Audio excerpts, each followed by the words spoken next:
Sanctus, Sanctus, Sanctus Dominus Deus Sabaoth. Bapak, Ibu, dan saudara-saudariku yang terkasih dalam Tuhan kita Yesus Kristus, salam sejahtera untuk kita semua. Berkat Allah yang Maha Kuasa senantiasa menyertai kita. Marilah kita mendengarkan dan merenungkan bacaan-bacaan kitab suci hari Jumat, tanggal 8 November tahun 2024. Dalam nama Bapa dan Putra dan Roh Kudus. Amin. Bacaan pertama dari surat Rasul Paulus kepada jemaat di Filipi, bab 3 ayat 17 sampai bab 4 ayat 1. Saudara-saudara, ikutilah teladanku dan perhatikanlah mereka yang hidup seperti kami.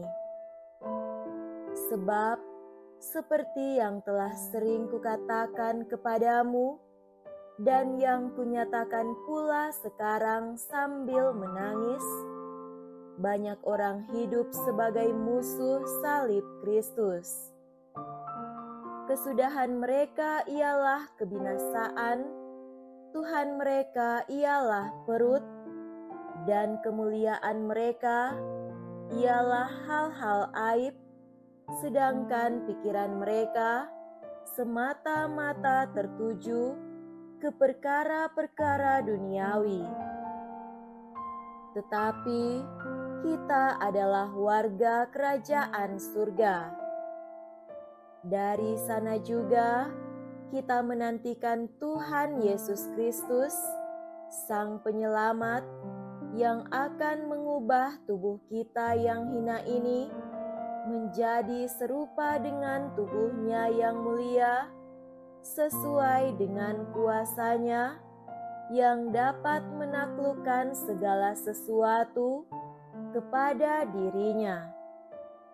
Karena itu, saudara-saudaraku yang kukasihi dan kurindukan, sukacita dan mahkotaku, berdirilah dengan teguh dalam Tuhan.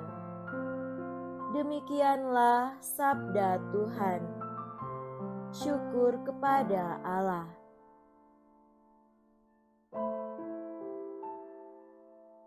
Semoga Tuhan beserta kita sekarang dan selama-lamanya. Inilah Injil suci menurut Santo Lukas. Dimuliakanlah Tuhan. Injil Lukas bab 16 ayat 1 sampai 8. Pada suatu ketika berkatalah Yesus kepada murid-muridnya, ada seorang kaya yang mempunyai seorang bendahara. Kepadanya disampaikan tuduhan bahwa bendahara itu menghamburkan miliknya. Maka si kaya itu memanggil bendaharanya dan berkata, "Apakah yang telah kudengar tentang dirimu? Berilah pertanggungjawaban atas urusanmu, sebab engkau tidak boleh bekerja sebagai bendahara lagi." Berkatalah bendahara itu dalam hatinya, "Apakah yang harus kuperbuat? Tuanku memecat aku dari jabatanku. Mencangkul aku tidak dapat, mengemis aku malu.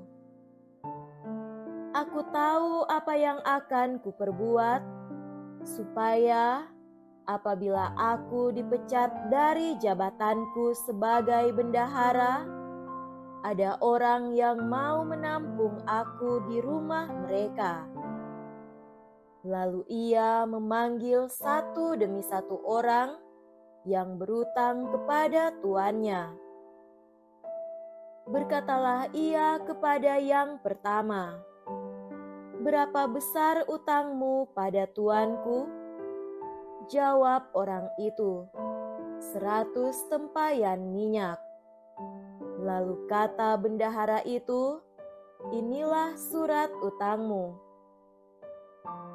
Duduklah dan buatlah surat utang lain sekarang juga, 50 tempayan." Kemudian ia berkata kepada yang lain, "Dan saudara, berapa utangmu?" Jawab orang itu, 100 pikul gandum. Katanya kepada orang itu, "Inilah surat utangmu. Buatlah surat utang lain 80 pikul." Bendahara yang tidak jujur itu dipuji tuannya karena ia telah bertindak dengan cerdik. Sebab anak-anak dunia ini lebih cerdik terhadap sesamanya daripada anak-anak terang. Demikianlah sabda Tuhan. Terpujilah Kristus.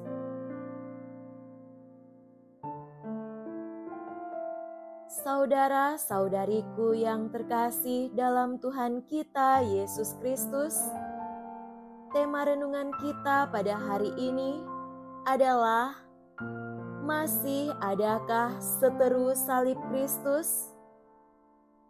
Santo Paulus yang khawatir akan keadaan umat Filipi meminta tolong Timotius untuk membawa suratnya kepada umat di Filipi karena Paulus masih ditahan di penjara. Sepertinya ada dua surat dan pesan yang digabungkan. Pesan pertama nampak dalam Filipi 1 ayat 1 sampai 3 ayat 1a dan bab 4 ayat 2 sampai 7 dilanjutkan dengan ayat 10 sampai 23. Serta pesan kedua berupa polemik bab 3 ayat 1b sampai bab 4 ayat 1 dan ayat 8 sampai 9. Nah, bacaan hari ini berada pada bagian polemik tentang para penyesat yang dijuluki pekerja jahat dan julukan lain. Paulus mengajak umat untuk bersikap hati-hati terhadap mereka. Saudara terkasih, dalam Filipi bab 3 ayat 17 sampai bab 4 ayat 1, Paulus mengajak umat Filipi untuk mengikuti teladannya bersama Timotius. Mengapa? Karena umat Filipi hidup berada di kalangan para seteru salib Kristus yang bisa menyeret umat menjadi seperti mereka. Orang seperti apakah para seteru salib Kristus? Mereka punya 3 ciri. Pertama, menganggap perut sebagai Tuhan mereka. Kedua, menganggap aib mereka sebagai kemuliaan. Ketiga, pikiran mereka semata-mata tertuju kepada perkara duniawi. 3 hal itu mereka nikmati sebagai kesejahteraan dan kepuasan mereka. Cara hidup inilah yang sungguh berlawanan dengan cara hidup kasih Yesus Kristus yang penuh pengorbanan. Maka Paulus menyebut pelakunya sebagai seteru salib Kristus. Paulus mengajak mereka meneladani cara hidup Paulus dan Timotius yang tidak lagi tertuju pada perkara duniawi, karena umat Filipi juga sudah merupakan warga sorgawi yang hidup di dunia ini tetapi berada dalam rahmat Allah. Umat yang menantikan Tuhan Yesus Kristus sebagai Juru Selamat. Beliau adalah Tuhan yang jaya mulia, yang akan mengubah tubuh mereka yang hina menjadi serupa dengan tubuhnya yang mulia. Apakah pada zaman kita sekarang ini masih ada seteru salib Kristus di kalangan kita? Apakah ciri menuhankan perut tidak ada lagi tanda-tandanya sekarang? Dari pengamatan sepintas, kita malah bisa melihat ada gejala akibat seteru salib Kristus dan gejala lain yang bertentangan yang menjelma menjadi masalah ketidakadilan. Di satu pihak kita sering mendengar informasi bahwa semakin banyak anak mengalami obesitas atau terlalu gemuk sejak usia dini karena pola makan mereka tak terkontrol, bahkan berlebihan. Apakah ini bukan tanda orang tua yang secara tak sadar sudah mengajar anak menuhankan perut? Ataukah malahan orang tua sendiri sudah menuhankan perut sehingga memberi teladan keliru kepada anak-anak? Dengan semakin banyaknya orang menderita diabetes, kita bertanya, mungkinkah ini juga salah satu akibatnya? Apakah kita juga yang terlibat dalam menuhankan perut, berani bertobat dengan berusaha membantu mengatasi ketidakadilan ini dengan membagi kelebihan kita? Atau dengan tidak mencari keuntungan berlebihan? Saudara-saudariku yang terkasih, apakah zaman kita masih ada orang yang menganggap aib mereka sebagai kemuliaan?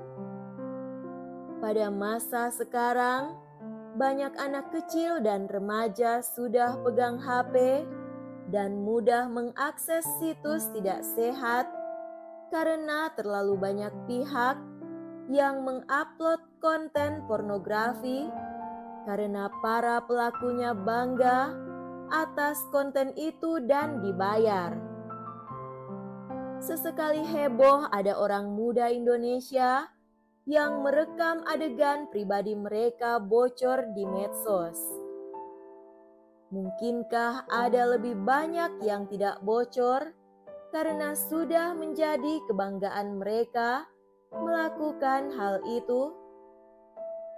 Semoga generasi muda dibantu mengenal martabat mereka sebagai citra Allah dan menghargai kekudusan tubuh mereka, mengharapkan Kristus penebus kita, mengubah tubuh kita yang hina menjadi serupa dengan tubuhnya yang mulia.